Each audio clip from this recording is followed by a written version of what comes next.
Buddy Kyle Goth here from GoatFilmReviews.com and the Goat Film Reviews YouTube channel, and I've got my first reaction to the new release film Enys, directed by, I believe it's Mark Jenkin. I'd never seen anything by this director before, so this is all kind of new territory for me. But you could tell at the beginning it was very much going to be a folk horror film.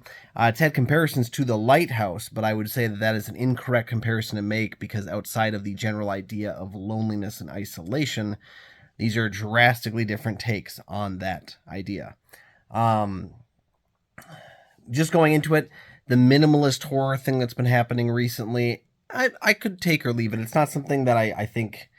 I haven't seen anything that's made me go, oh yes, this is the one. But as far as Enys goes, it's all right. You know what's crazy is that really nothing happens in this movie. It is very much about the aesthetic and the look of what's going on. And that aesthetic is quite good.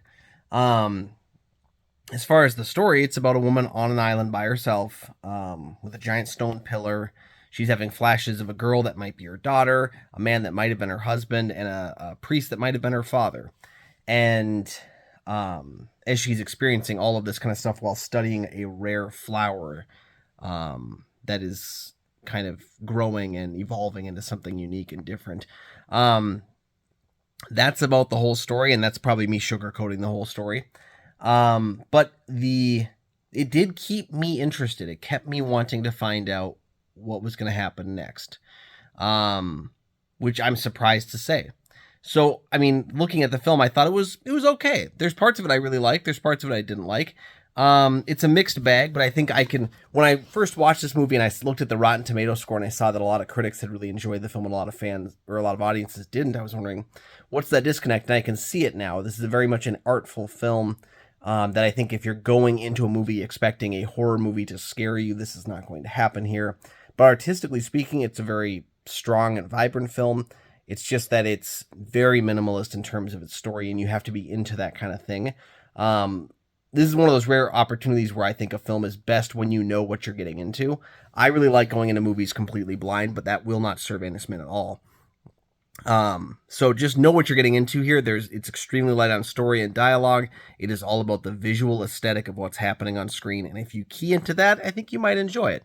But if it's not your type of movie from that based on the outset, this isn't going to sway you into being that kind of thing. But, you know, there's elements of it I shudder to think, like, it is a movie that I'm kind of interested in checking out again, which is really weird. But not for a while, because it is one that I think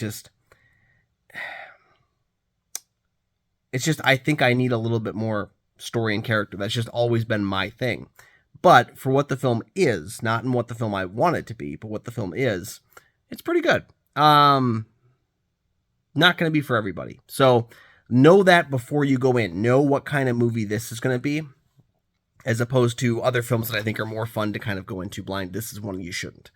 So yeah, definitely, once you see Enys, let me know down in the comment section below. I know it's weird because I'm trying to like skirt around plot details, but then again, I realize there aren't any plot details. So let me know what your thoughts are down in the comment section. While you're down there, please make sure to like and subscribe. There are 2 free ways that you can help to support the channel, and you never miss new episodes of the show as they drop. You can also check out GoatFilmReviews.com for my many written reviews. You can find Goat Film Reviews on Facebook.